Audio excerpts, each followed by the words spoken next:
Welcome to the AR-15 podcast. This show is for you if you just bought your first rifle or you've been building them for years.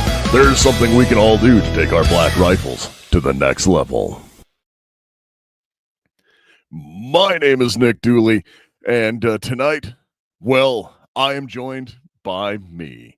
Yes, that's right. I'm sorry for all you folks out there, but tonight's show, you just get me one-on-one with the fever dream that is my inside thoughts, along with any questions that you guys may have to ask as we come up.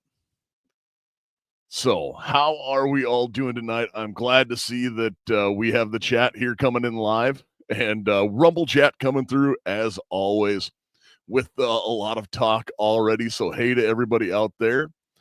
And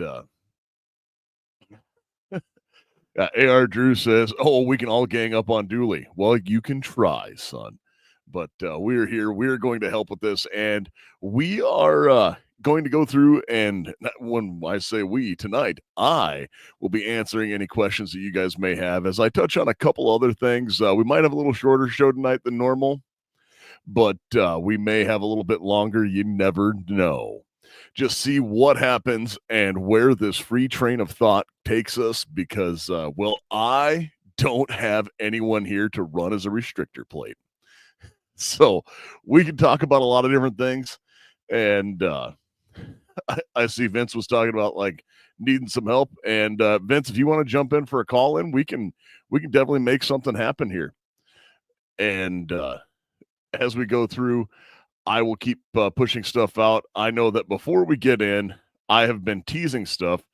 And one of the things that I know if you've been paying attention to some of the Discord and dang free stuff that I have been talking about goes into some of the fun gun stuff that I have been doing. And one of those things is, well, I've been playing Mad Scientist, would be the only way to put it. I have been starting to go through because I read some stuff online and started looking up what it was that we had for, as Dusky is saying here in the chat, lube.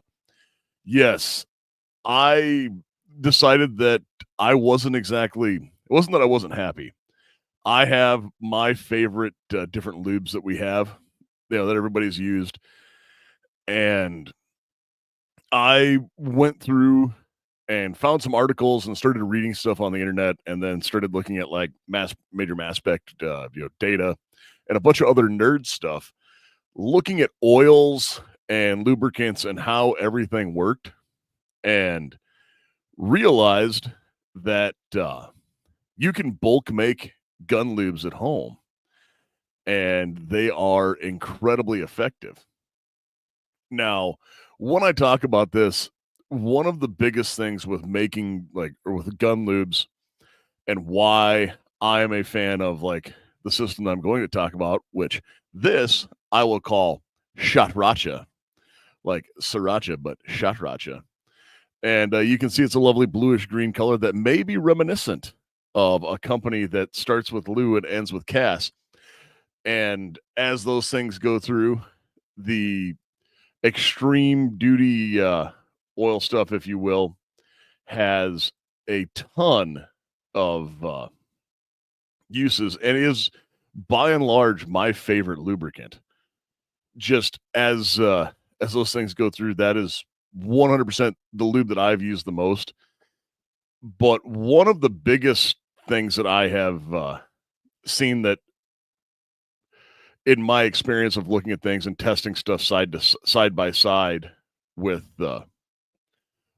other lubes and whatnot is when Joe and I were at our marksmanship master trainer and Bolt 308 on YouTube here says that's a lot of lube. And well, yes, it is. But the recipe I have, like when I buy materials, I wind up making, well, about 48 ounces of it. So I've got 3 of these that are and a little change because it's just about 1,500 milliliters of lube that I end up making.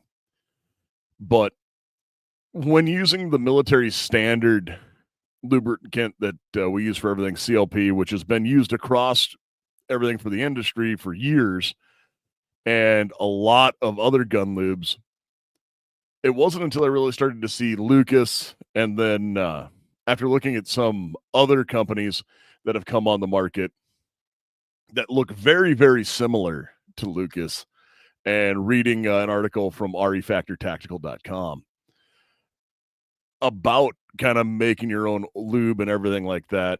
And there's been a bunch of different ones to use.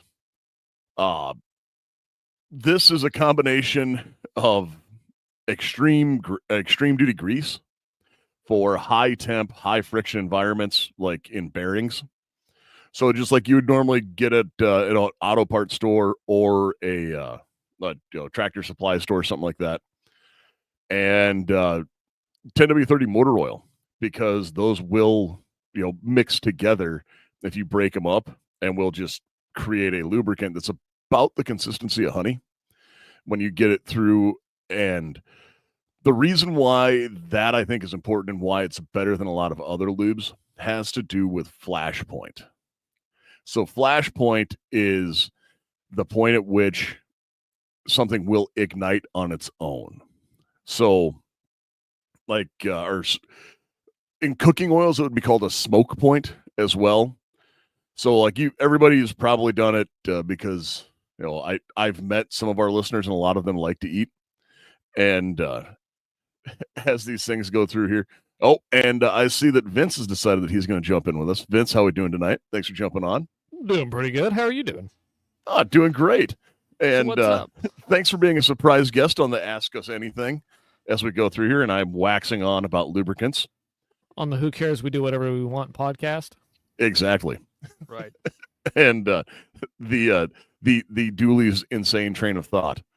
And but my Shatracha here has an incredibly high flash point. Now, the reason why that's important is as everything goes through and gets warmer, it doesn't cook on. So, like anybody who's ever cooked with butter before, just straight butter in a frying pan, if you get the heat too high, that'll brown up and start to like stick to the bottom of the pan. Joke's on you, I'm into that. Yeah, because it's hit the flash point or the boiling point of it, and then it's no longer really an effective means of cooking because it's starting to crystallize and get stuck and carbonize, which is what happens with like military CLP after you've been firing it for like 100 rounds. So something that has a little bit higher grease content into it will allow you to keep running everything through, but will still maintain its lubricity because of the oil that's in there, because it's all high temp stuff. Now, I will say it is important to run that as just synthetic, but that is that like the Riptide gun lube? I'm not 100% certain on what the Riptide gun lube is. Like, I'm sure a quick Google search can tell me what it is. So now, what is the basis for this? Like, why are we making homemade gun lube? One, because I could see if I could. Okay. Would be the easiest thing. And second, I've done things just because I could, but I went down a crazy rabbit hole, and it's when I came back from it, I realized, oh hey, like I could produce this in my garage. And it's not that gun lube is overly expensive, because it's like $6 to pick up the bottle of my favorite Lucas extreme duty gun oil. Right. And you get that little jug that will last most people several years. Yeah, I think I have a bottle of Hoppies from 12 years ago still hanging around. I mean, it doesn't go a lot of places. Yeah, so I watched what says he was bored. And Dusky says, what is the cost benefit? So let me do some quick Googling here to make sure. You can flavor it the way you want. Yeah, you can flavor it the way you want. And because mouthfeel is important, but so is the flavor. Yes, taste is very important. Just to make sure that you want to get it down. And yeah, so the big Lucas for like $15, they're saying. And I can tell you that when you go through and are purchasing stuff, if you're buying, well, actually, you'll see here, not the gallon, but the 2-ounce gun oil needler from Lucas is $14.15, and the 4-ounce is $23. So like you're looking at, I'm going to call it $7 an ounce for purchasing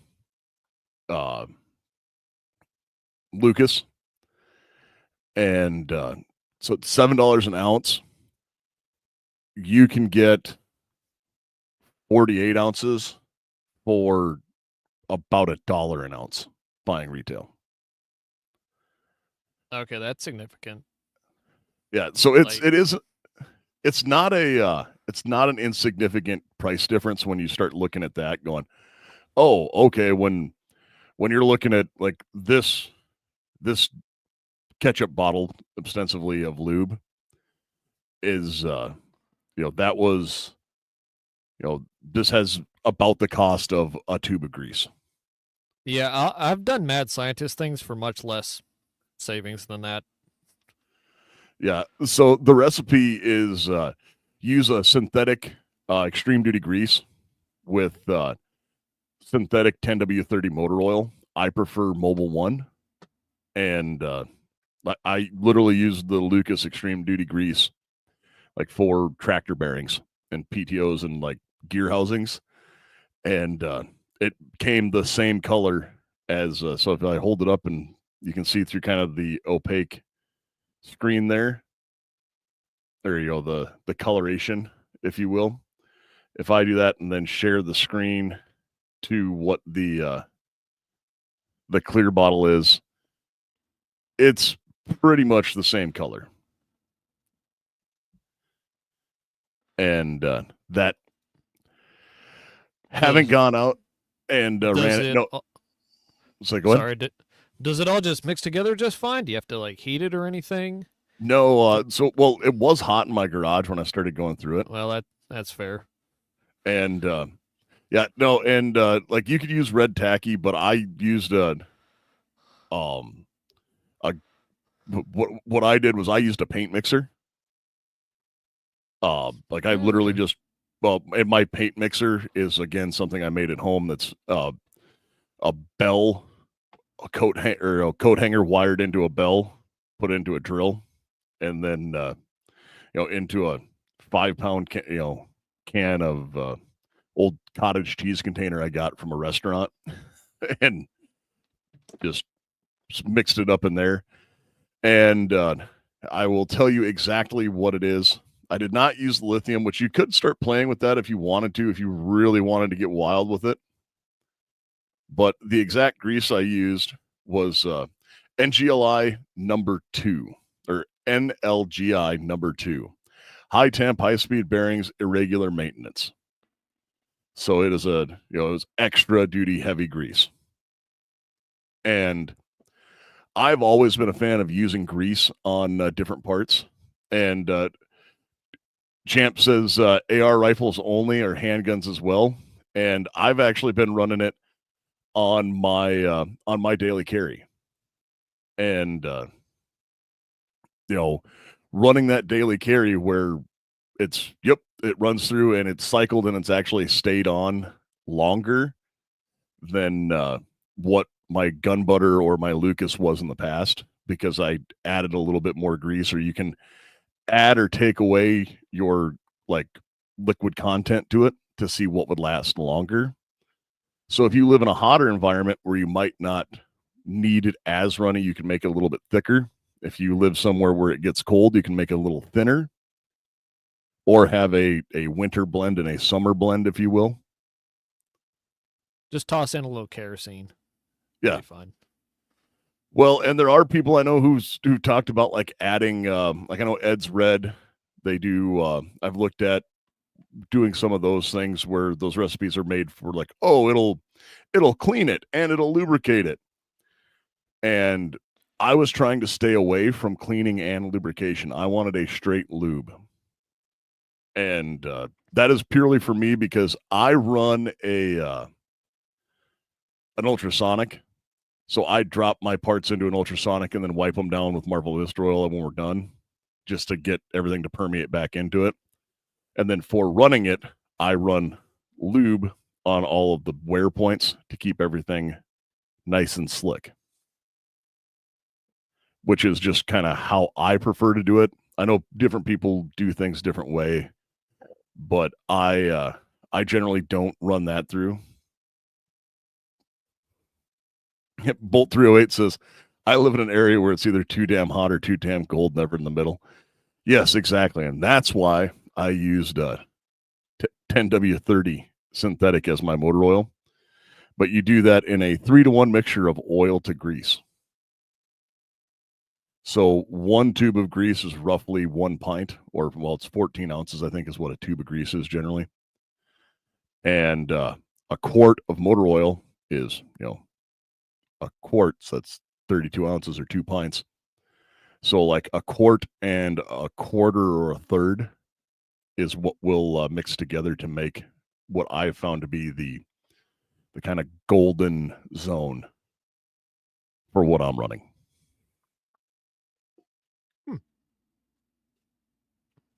Vince did not know he was going to be talking about random science experiments that I am doing. Yeah, I wasn't quite into science experiments whenever I logged on. I was trying to stiffen the forend on a Ruger American by shoving steel stick epoxy stick down in it. So I was right in the middle of that. Like a JB weld? Oh yeah, it's JB weld. Yeah. Yep, the JB weld stick. Yeah. You just So are you doing that around the lug area? I'm not doing it to bed it. I'm doing it down in the Oh, in the channel? Yeah, in the channel, try and stiffen it up a little bit, and then once it's dry, I'll hog it out with a bunch of sandpaper just to get a little bit further away from the barrel. So even though this is the AR-15 podcast, I'm going to now nerd out on bolt action stuff since you said something I care about, and that's bedding. Go right ahead. So what people may not realize is when you look at a bolt action rifle, even though it has that lovely wood or synthetic stock that goes all the way up, and here we go. Dusky says he may try and use a thicker oil like gear oil, but instead of motor oil, and add a dash of ATF or marble for its detergent properties, which I do understand that. And I was trying to not use it as a detergent, just like I said, strictly as lube. And mixing the grease with motor oil kind of gives it that consistency of gear oil. But you want to make sure that you maintain something that has a higher flash point. So motor oil typically runs at a higher temp than what like 80-90 does. So that's where that comes in. But now back as I jump tracks back to talking about bedding, bolt action rifles typically have two points that come in contact with the frame or with the stock, or they should. If it's a true free floated and everything like that, we'll have the lug on the front end of the action and the lug at the back end where the trigger and everything meets up. Now the bottom metal will go through there. And bedding typically refers to at the front of where the front or barrel side of the action, where that meets into the stock, it will have a lug that goes down and everything goes into, because in the back where you have your trigger group and all the stuff extruding through, you have those things, and that has that back plate that goes up on. There used to be a little bit of slop left on the front. Our modern machining techniques have made it where there's not as much slop on the front, but you would see glass bedding come up for bolt action rifles. And that was a fiberglass epoxy where you would put it down and a gunsmith would put a panel of this down, or like an epoxy goop to fill that in. a little bit on that for the modern shooter. Even JB Weld has a very, very tiny contraction rate whenever it dries. So your JB Weld or even your JB Weld epoxies work really well as bedding compounds whenever you're using them on actions. In the past, you would have to get a special glass bedding, and Yep. you might get that from Brownells or something like that. But even JB Weld you get from the hardware store works pretty well. And Yeah, the I've and got a Ruger approached this by using a V block bedding system in their rifles, so that there was a channel in the front and the back, so that the V's sat into the action, and there was more points of contact to it. yeah. I watch what says be sure to wax the action very well, or you'll never get them apart. I actually like Hornady One Shot. Just spray some of that on there, let it dry, and it'll pop right off. Yep. So, but when we're talking about this and bedding the action, it allows for a more stiff meetup, so you don't have the flex through recoil phase and stuff like that. It generally helps with accuracy. It also will help sometimes to, like with Ruger making that V block where it goes in and wedges itself in to hold the action in place. You typically don't have the stock in contact with the barrel. Now, some of those are different because there are some that are. I said typically, some will still have contact with it. That's why, if anyone remembers, or if anybody's an old hunter or old timey gun guy, you'll remember you used to do the test with a dollar bill, and you'd pull a dollar bill out and run it down to see if you could sling it all the way under the action to where that front locking God, would. I've heard of that, and it bothers me. Go ahead. I know where you're going with this. But that was to make sure that your barrel wasn't touching the stock. And that was how you would see, because it was before we used terms like, oh, that's a free floating barrel. See, I can run this piece of paper down. And I watched what says, yep, done that many times. But you'd go through just to make sure that nothing was touching. And the reason you used a dollar bill was back when people carried cash, most people had one of those on them. Now, the reason you would want that small gap between there is so that you didn't have any problem with barrel harmonics when you fired. Meaning that anytime a bullet goes through a barrel, and it doesn't matter what kind of barrel it is, from a 22 to an Abrams tank, there is a whip that happens. And it's like, as a barrel gets hot enough and starts to droop, like with a belt fed, you can actually see the bullet go through and straighten it out and cause the barrel to whip and flex on the end. And Klecker Tactical is talking about, used to glass bed rifles all the time at the shop, and Brownell's Acra glass releases the best. But the whip that it caused, so you didn't want to have your barrel in contact with anything going down, and that was one of the easiest ways to make things more accurate, was by reducing external forces on the barrel and allowing it to just fire on its own. Now, luckily with most modern AR-15s, all the barrels are already free floated, so we don't have to worry about that. Something I had with the whole dollar bill thing, that's great if you're using a high quality, high density, even some old world walnut stock on it, or a real solid metal. But when you get into like plastic stocks today, or even some of the walnut stocks, the amount of flex those have is ridiculous. So the dollar bill is not enough. You need more than the dollar bill, and by quite a lot.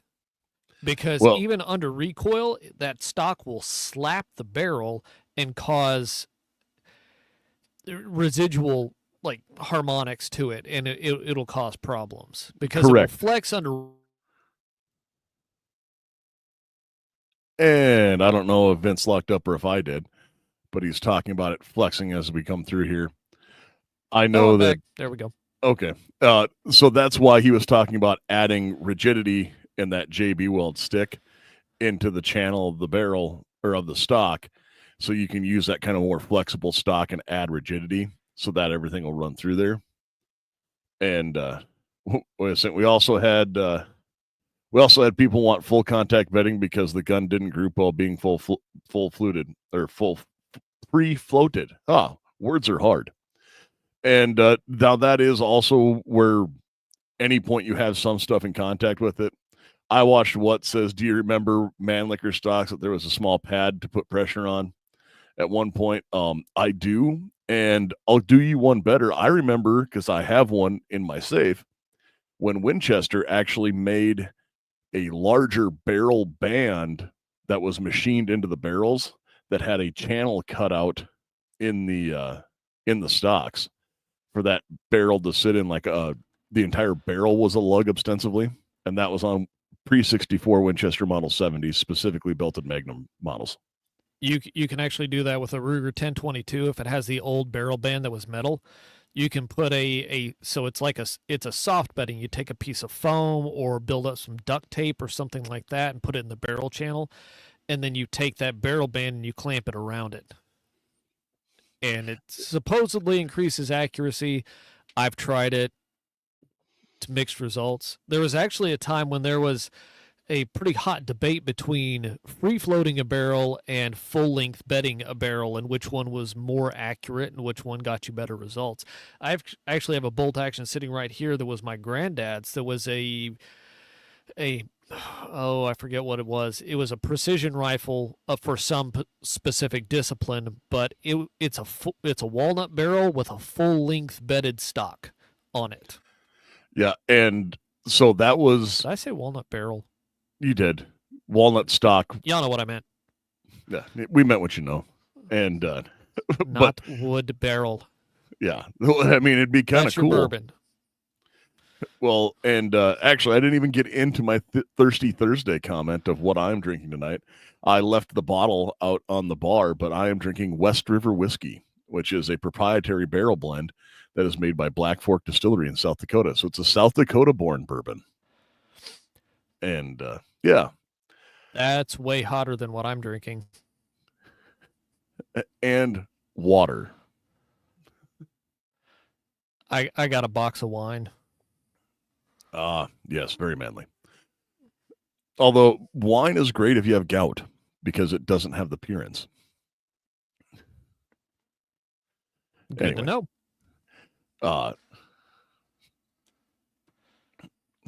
Well, no. So bourbon does not have to be made in Kentucky, but it does have to follow a couple other things. I did not say it's Kentucky bourbon, but it is still America's spirit.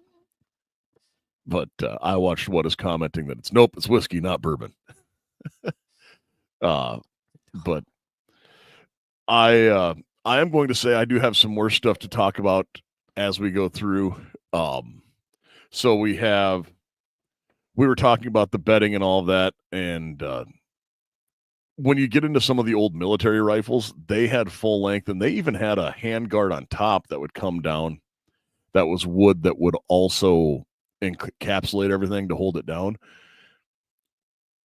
That was, again, at the time, to try and remove barrel flex instead of allowing the barrel to do what it wanted to nominally.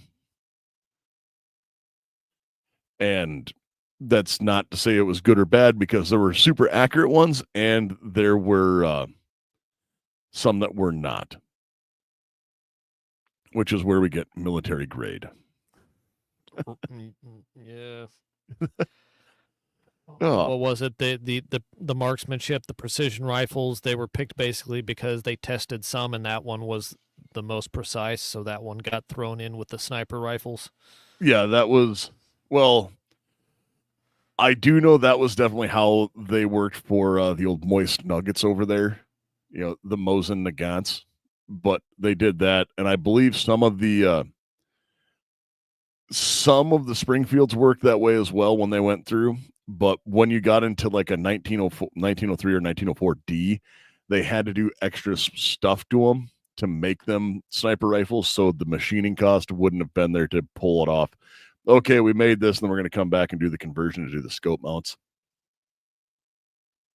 But again, that's getting into super gun nerd stuff. Which, hi, have you met me? Why do you know this? Because I am a super gun nerd. Well, Vince, since you're on here, I actually had in my little bit of notes for what I was going to ramble on tonight about. This will actually work out well because, so Vince, for anybody who doesn't know, that asked if I wanted a little bit of help tonight and graciously decided to jump on, is part of the Let's Go Hunt podcast. Now, as part of the Let's Go Hunt podcast, I've been on that show a couple times and talked about different things. I have a build here that I have done, that is done and been going to the range and test fired and everything works well. That is a hunting build. And it is primarily going to be used for deer.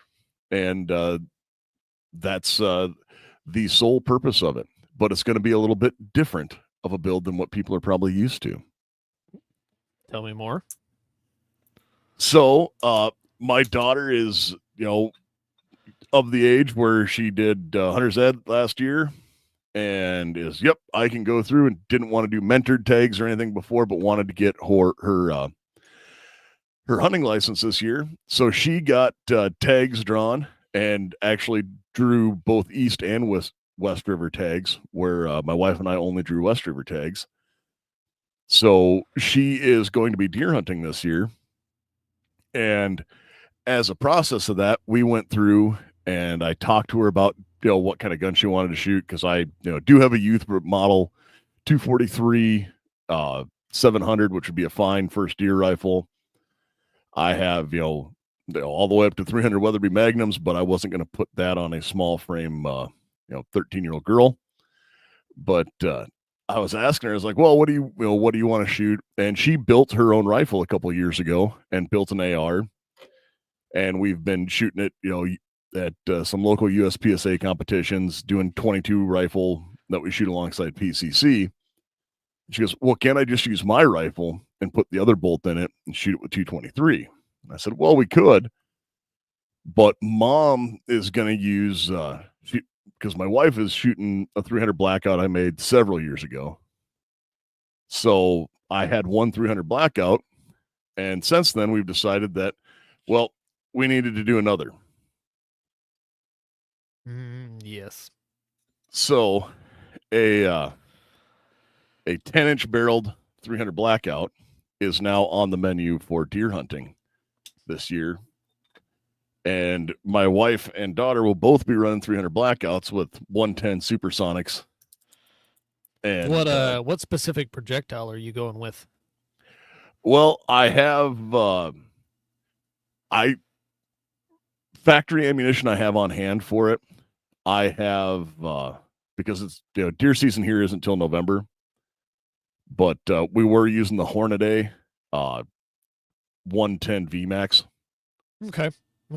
But I have another load that I'm going to try out that is a solid copper 110 grain ballistic tip. Okay, so a solid copper expanding on that one? Yep, solid copper expanding. Okay. Yeah. 300 Blackout does not stress bullets the way that a higher velocity cartridge like 308, 300 Savage, even 3030 will if you're using a supersonic.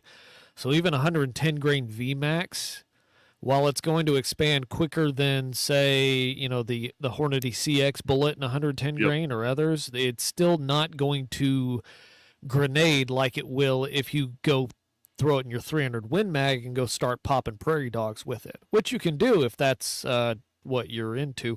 But yeah, the 110 VMAX, that's not a bad bullet. No, and for with what we're doing, they're both going to be shooting around 100 yards, so keeping it that 2,300, 2,500 feet per second mark on a 110 bullet will allow for proper expansion and be a solid bullet for them to be using. From that 10-inch barrel, you're probably doing about 2,200, maybe 2,250 at the muzzle. Yeah. But I mean, it'll expand down to under 1,800, so that gives you some wiggle room there. Yeah, that's kind of what I was going for. Where I was like, "Yep, this would be, valid use case for it." And then I also now have another short suppressed 300 Blackout to do quieter things with, and then I will be running. I will be running not a 300 blackout because I will be running my AR-10 and 6.5 Creedmoor because I will shoot over 200 yards. But yeah, I put together one last year for my son that he killed his first deer with, and that's a 14.5 that I pinned and welded, and running the 5X micro prism from Primary Arms. Oh yeah, which I picked that because I wanted it, but it's also a lightweight magnified optic. Of course, the deer stepped out at 40 yards, and he just drilled it right in the heart, and it went about 20 yards and died. So this is one where a conversation for Let's Go Hunt at some point for where everyone knows that behind the shoulder is the most ethical place to put a round for deer. It's right through the heart and lungs, and kind of through what they call the breadbasket. In our area here, you'll hear a lot of people say that, especially with smaller calibers, they will aim for neck shots. Depends on what you mean by neck shot, but if you really want to get to it, the most ethical place every single time is going to be to dome it, because nothing survives that, except if you miss or slightly miss or kind of sort of miss. Or I've done it before where I hit low and I blew the jaw off a deer at about 6 feet and then had a rodeo on my hands and had to go tracking and chasing a deer through the wilds of southeast Oklahoma, which I don't Dirt recommend. Racer says that his 9.5 300 blackout is outstanding on stray cats with Hornady subs. I believe you. Yes. And no, it's that's just one of those where getting a handle on that and where to aim is always an interesting thing. Is people with some of the smaller ones go, nope, they go for more of a neck shot than they will, because they're looking at hydrostatic shock through the neck to allow for that bleeding and to bleed it out quicker. And I'm not saying that works. Yeah, we don't have to get into it now. There's a lot of different places where you can shoot them. I will say, if anyone's listening, do not shoot them low in the neck, because you will probably miss this. You will probably miss the spine, and then they will thrash around and get up and run off. Yeah, and that's actually a lot of times a non-lethal wound, and it's just painful, and you have a bad day. Yep, and the Texas Heart Shot is effective. It's almost effective as VZ grips. The unique features of VZ grips, they're machined from a solid block of G10, and that's great because it's durable and doesn't get slippery when covered with mud, blood, or sweat. The 17-degree grip angle and wide variety of textures from mild to extreme, as well as color options and shorty versions, are also available. 1911 grips with extreme customizability, standard slim palm cells, safety nuts, bottom profiles, and more. More than 25 textures and 27 colors are available. And there's one coupon code that's good for 15% off all handgun rifle grips, and that code is AR-15 podcast. I can't help but think that VZ grips are a little bit too rough for a Texas Heart Shot, but nice segue. Well, I had to figure out how to work Texas Hard Shot into there, and I didn't think I'd be able to do it into an ad read as well. So, I'm even a little impressed with myself on that. I just don't want VZ grips making things for Texas Heart Shots. It seems like a bad idea. Not quite their lane. Well, what is that, the butt out deal that they used to sell? You're familiar with that product? I'm aware of it, yes. I've never used one. But it's the biggest gimmick in the world. It's funny, though. Yeah. It's funny. They convinced you that you needed a special tool to carry out in the woods to shove up a deer's ass. It sounds like something Mike would have. I think he might have one, actually, yeah. I bought one and gifted it in the last no, maybe it was the one before in the WLS Secret Santa. I sent one to somebody just because it was funny, but I approve this message. I think I scratched for oral use only into it. That's what sticks are for. Or just gut it and reach down through the pelvis.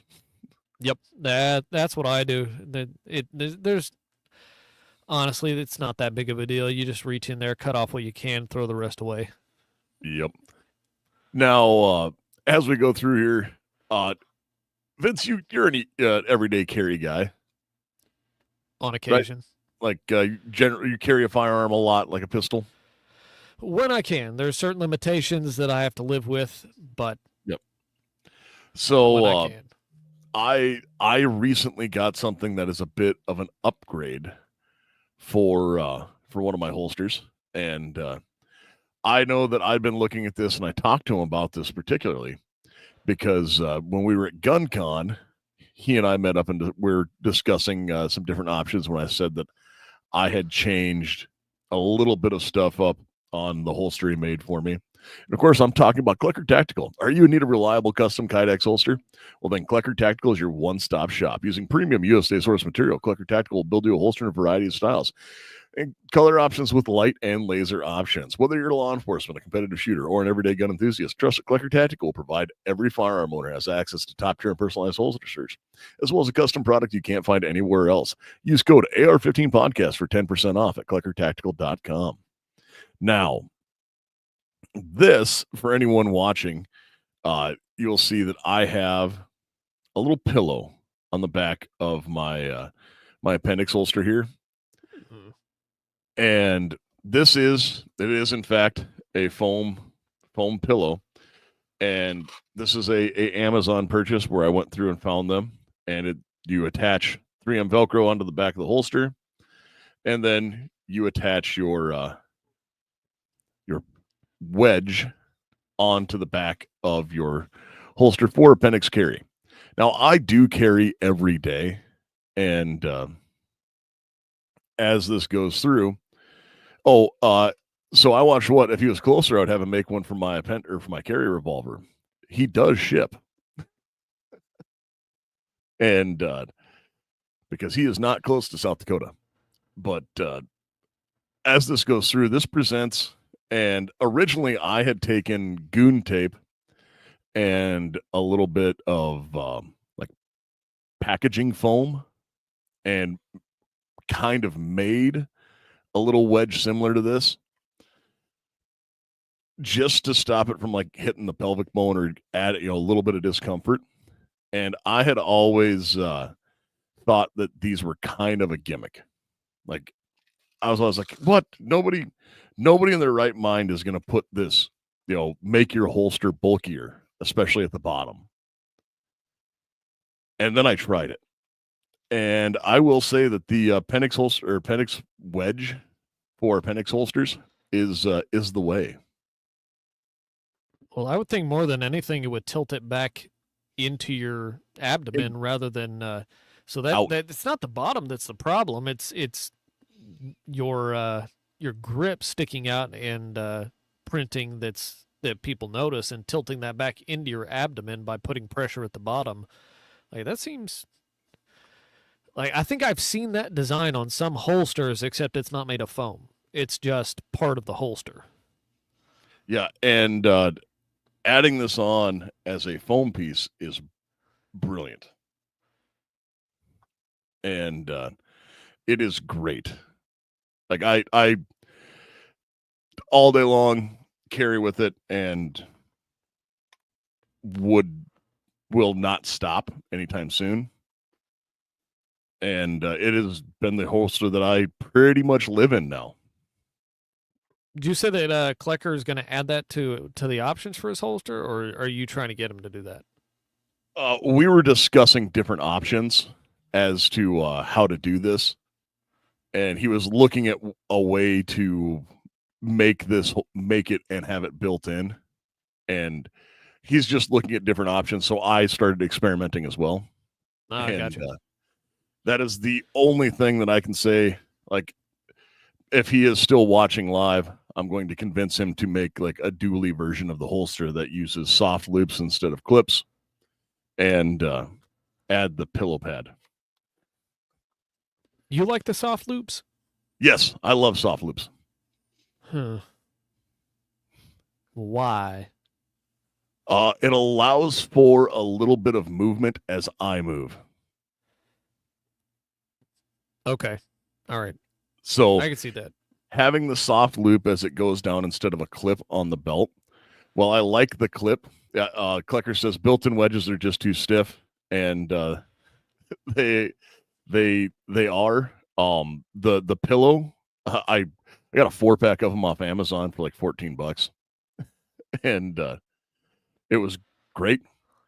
And Klecker says that we can work together tomorrow on a Dooley special, but it is. Yeah, and non-adjustable is the other thing that is true for the adding these with the fabric gives you a little bit more. But the reason why I like soft loops is I never actually snap or unsnap them. I run my belt through them, but having that completely surrounded when I stand up or sit down or go to move, it allows it to flex a little bit around my belt instead of just always being stuck in that one position. So it gives me just a little bit more movement, and it moves with me, not against me, would be the way to put that. All right. That makes sense. I've used them. I didn't see much in them, but uh, actually, what I'm using right now has them, and I was thinking about changing them out. So it kind of, I might take a second look at it, but I've been having trouble with my carry piece, so I'm messing around with that, doing musical guns. Now, are you changing guns out or changing carry positions? Changing guns out. So yeah, one day I'm gonna take carrying seriously and buy a serious carry gun. But the last two guns I've carried are polymer 80s, and I'm having trouble with one where I'm having the next round that comes up out of the magazine is hanging up on the firing pin. And I'm trying to decide whether or not that's a parts issue with like the upper parts or if it's the slide. Because the inertia should knock the firing pin backwards, and then the striker safety should pop up. It's just that it's not. When was the last time you pulled the striker out?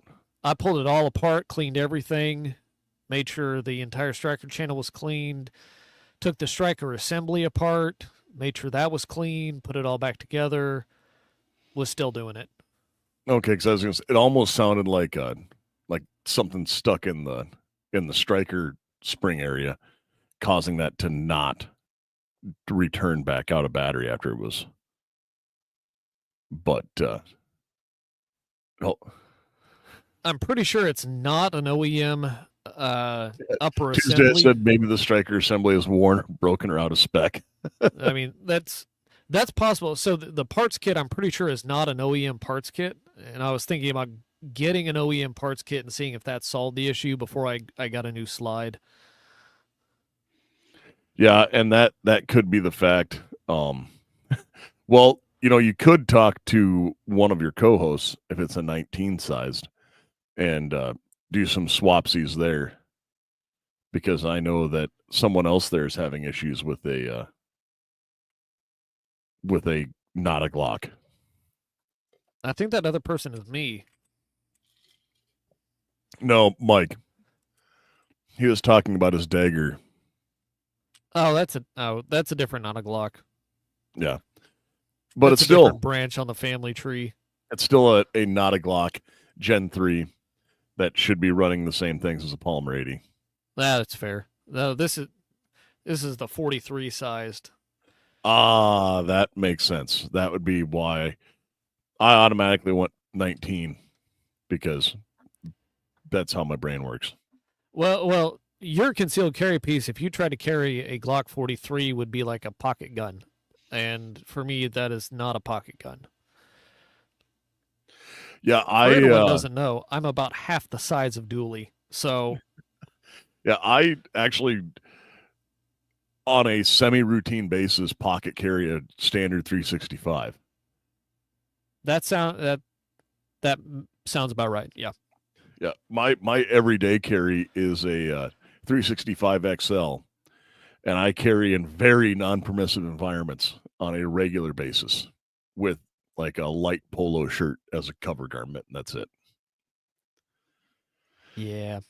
But I'm also somewhat of a large human. So, and by somewhat, I mean I am a large human.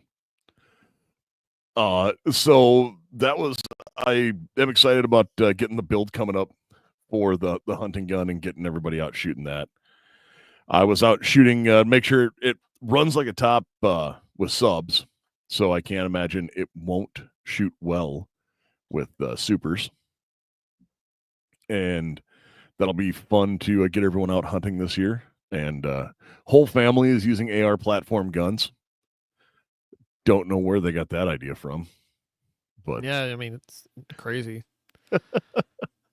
yeah, I actually may have. I'm not sure if I have more bolt guns. No, I don't have more bolt guns than I do ARs, but I do have a fair number of bolt guns.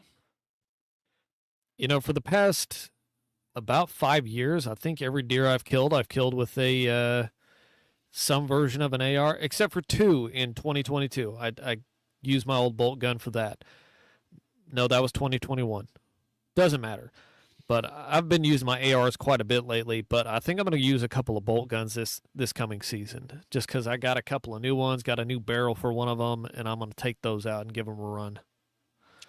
I watched what said, Dooley, did you ever decide if you're going to build an 8.6 blackout? Well, I did not win the buffalo hunt I put in for, so it is on the back of the priority list to build the 8.6. I still might, just because I do have a spare AR-10 lower laying around, or well, 308 AR, whatever, large frame AR, however you want to phrase it. I have a actually no that has the ramps, so that is a true AR-10 platform. A spare AR-10 lower laying around that needs to be built out of something, and 8.6 could be something just dumb enough for me to build, because that will be probably a pistol. If you've got 308 and you've got 6.5, then like really, what's left? Oh wait, 450 Bushmaster. No, 300 RSOM.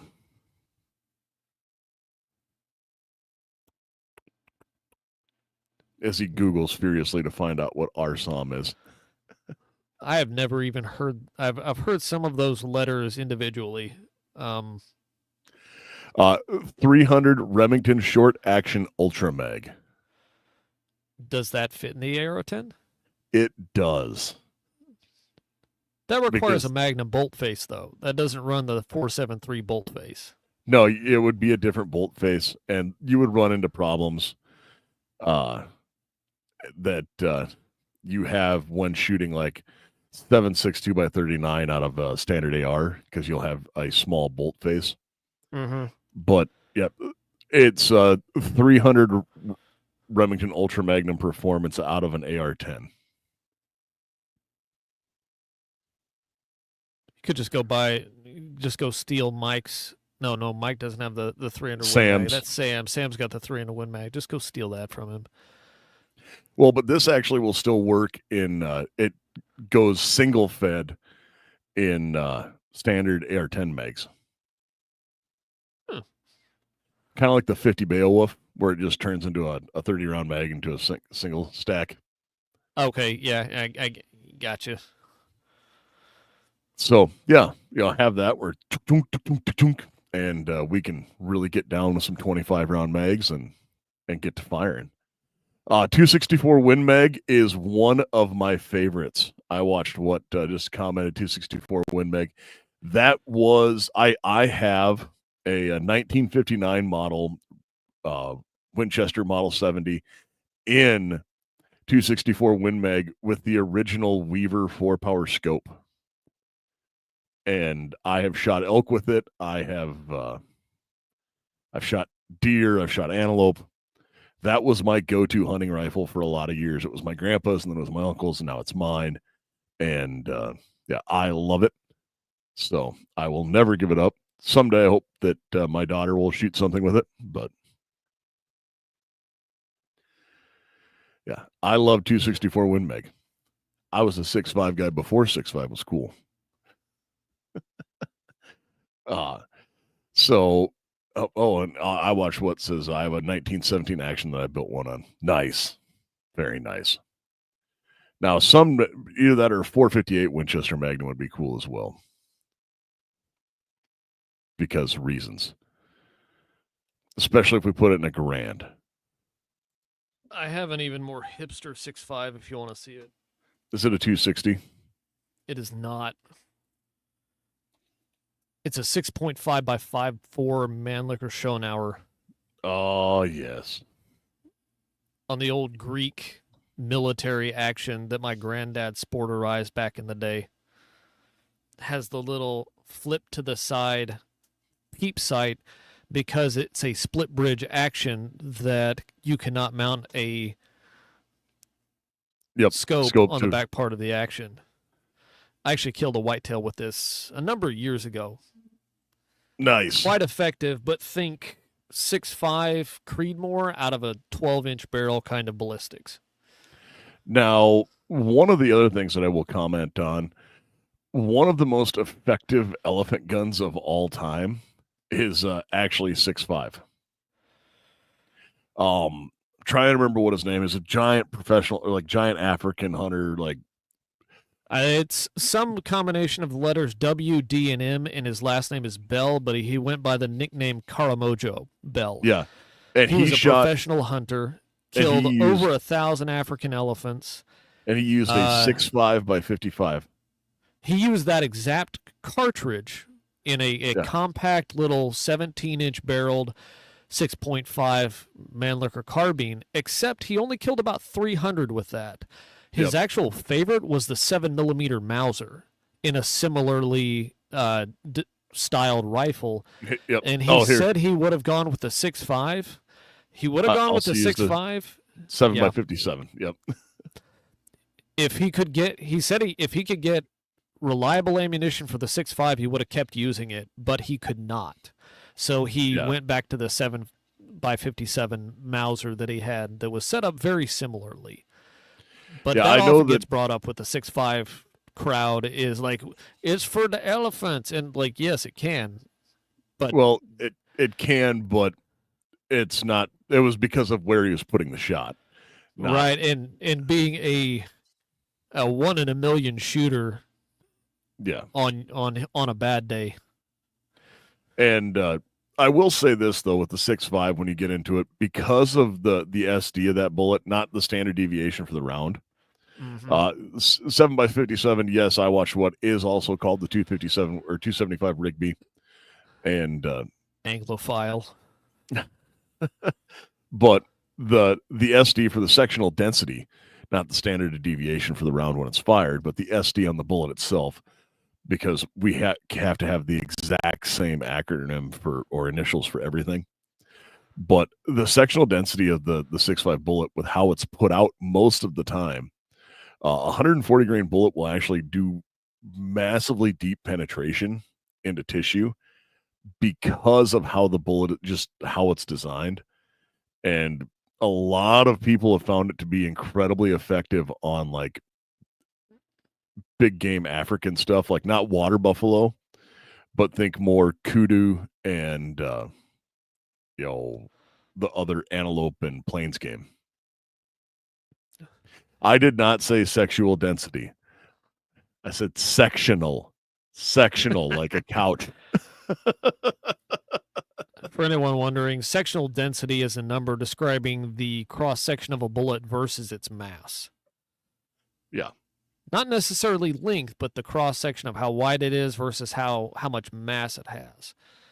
And it can be important, and that's one thing, especially older 6.5s had going for them, especially because they did not suffer from newer designs that utilize lighter bullets. They all tended to use older, heavier bullet designs, which had faster twists as well, which made them very effective on game. Yeah, and they were it was kind of a cheat code until, and this is turning into a weird hunting round podcast, which is okay. But so the 6.5 never really caught on with America. 264 Win Mag was rather popular. And the first like real metric cartridge to go mainstream was a 7mm Rem Mag. And they did that because they were directing competition. Like the 50s and 60s were a weird time in the American gun industry. We continuously say now that we're in the golden age of guns because of like manufacturing techniques and how easy it is to manufacture a good firearm. Because right now we have the technology to churn out good firearms cheap. Like we have repeatable Yeah. You talk about, the golden age of rifles and being able to buy a Mosin for $80, but the facts are that your average Ruger American rifle is a better rifle than a Mosin. Yeah. Oh, and that's by tenfold. Like Yes. for under $1,000, you can shoot over 1,000 yards.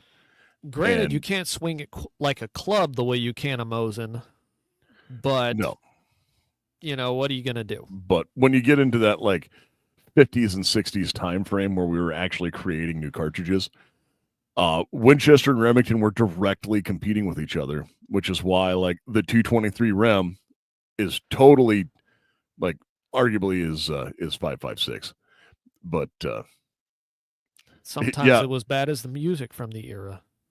but when you go through, then you had 308 Win, and the battles went back and forth all the way up for what cartridges caught on for mainstream and what ones didn't. And when you get into 375, H&H was kind of the father of all of the belted Magnum cartridges. We just started wildcatting and going for what was going to be mainstream. Do you know when that was worse even than the 50s and 60s? The 30s and 40s. Yes, before Sammy, whenever if you had a say you had a 300 Savage or a 3030 Winchester, that also meant that the only company that correctly spec'd the ammo for that was the company making that cartridge prior to Sammy. So you would have companies making, well, we don't want to make the 3030 Winchester, but so we're going to make a cartridge that competes with it. So here's the 30 Remington. Yeah, well, and back then it wasn't even called 3030, it was 30 WCF. And 30 WCF and then 30 Remington. And when you get back, that's just like, I know Jeremy on We Like Shooting has gone off about it before, talking about 45 Long Colt doesn't exist because you have 45 Colt and then you had 45 Schofield or Smith & Wesson and then 44 Russian and all of those things as they went down. But Long Colt was just because Colt was a longer cartridge.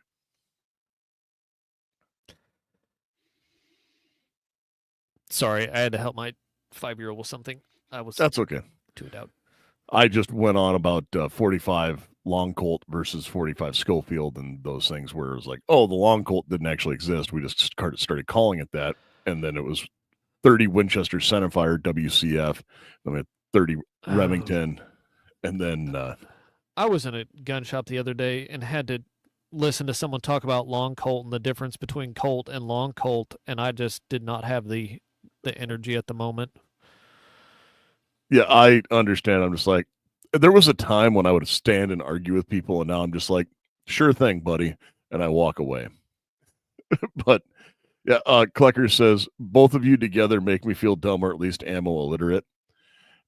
Don't feel bad. Again, this is what happens when you have the right kind of tism. I like to read the reloading manual. Not for what I need, I just read it. Yeah, I have at least 7 of them. Oh yeah, there was a long and short Colt, but that was in 32 and 38. You are correct. And then there was 32 Smith & Wesson, there was 32 ACP, there was a 32 Colt and a 38 because there's 38 short and 38, but yeah, I'm forgetting which ones those are because when I get back to like 32 20s and 32 40s, my brain starts to go, yeah, I don't do black powder cartridges. There's also a 32 Smith & Wesson and a 32 Smith & Wesson long. Yes. And then there's the 32 H&R and then the 327 Federal, and all of the smaller ones will shoot in all of the bigger ones if you're shooting a revolver. along with 32 ACP. Now, I once had somebody show up to a concealed carry class, and they had a Star Astra, which is a 32, uh, which is a 32 caliber 32 ACP pistol that looks like a weird 50s like Art Deco ray gun pistol.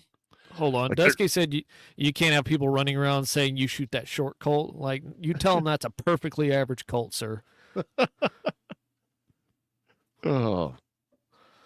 But so this gentleman came to the class and was all about you're like, oh yeah, I got this, and he owned a salvage yard for tractors, and all of the pistols he brought were found in tractors, like toolboxes that came in. Nice. And Dirt Racers also says that WSM and WSSM, so Winchester Short Magnum and Winchester Super Short Magnum, were also a thing, and they were. There still is one, like you can still semi-regularly find 30 short. Yeah, the WSM is still a thing. The WSSM is not really a thing anymore. Yeah, but anyways, this guy had found pistols in toolboxes, and it's like, hey man, good for you. And I will pull up here so you can show you a picture of what this looks like. He went into the gun shop in the town he was from and purchased all of the 32 ammo they had. So look at that shiny behemoth there. Okay.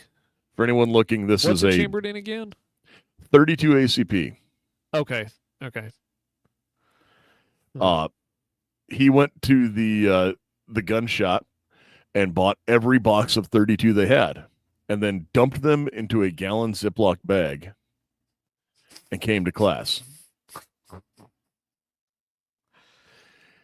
I too enjoy my Skittles. Well, you would say that, but he did not buy 32 ACP. He had 32 because 32 ACP and 32 Smith & Wesson are roughly the same size, and they will fit into the magazine. But a rimmed cartridge does not feed well out of that magazine that was made for a auto rimless cartridge. Which that was fun to diagnose on the road or on the range. But we got it figured out, and I asked him if he had any other pistols, and he said he sure did. And when he brought out his second one, it was the pistol I like to see least when brought out onto a range for a class because it takes the longest to do anything with. It was a 6-shot Herder's 22 single action. Yep. But hey, well, at least that one probably worked. It did. Which that's all I'm going to say about that. Except reloading, it's like changing a tire. Precisely. Now, speaking of classes, I am going to say this for anybody in the upper Midwest or that would like to travel to the beautiful wilds of South Dakota.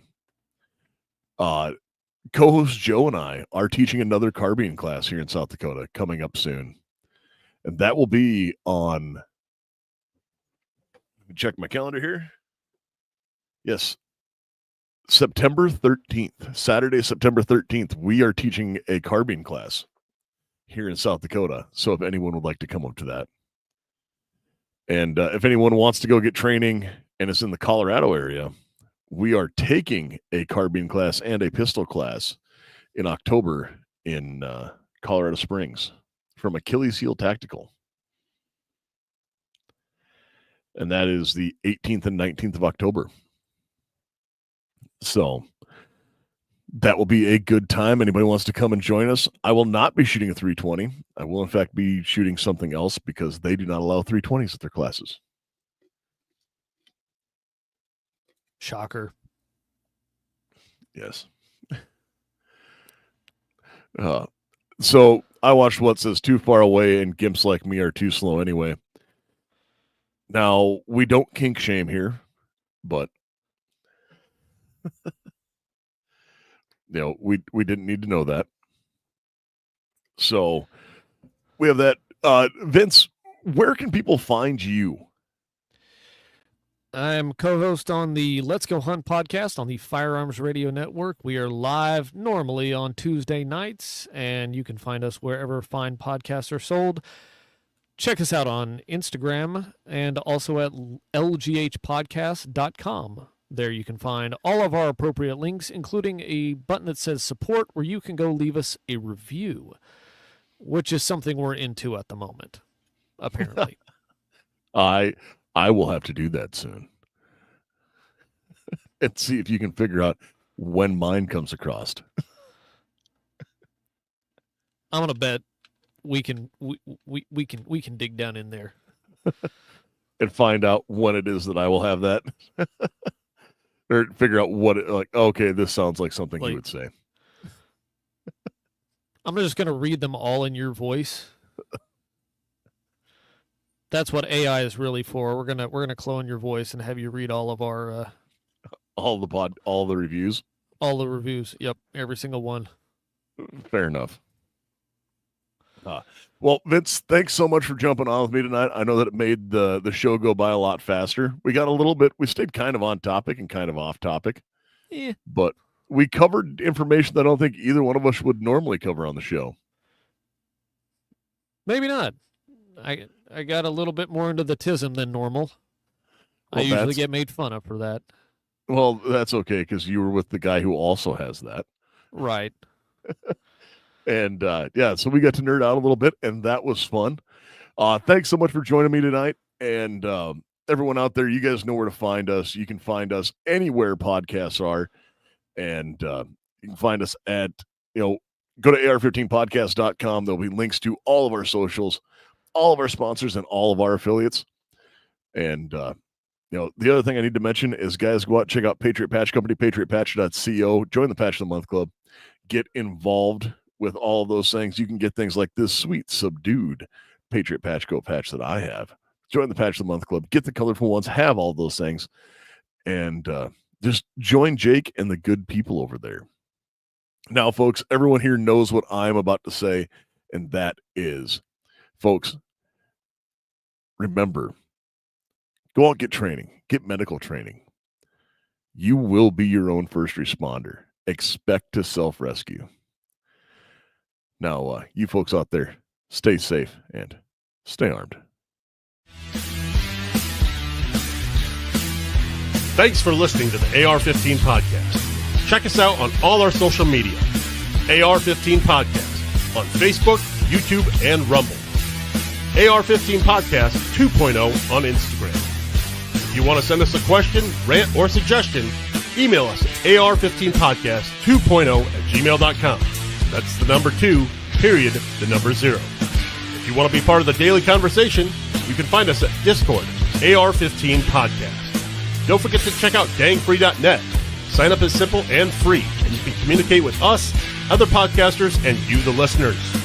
Lastly, check out all our sponsors: Patriot Patch Company, VZ Grips, Slacker Tactical, and Sticker Family.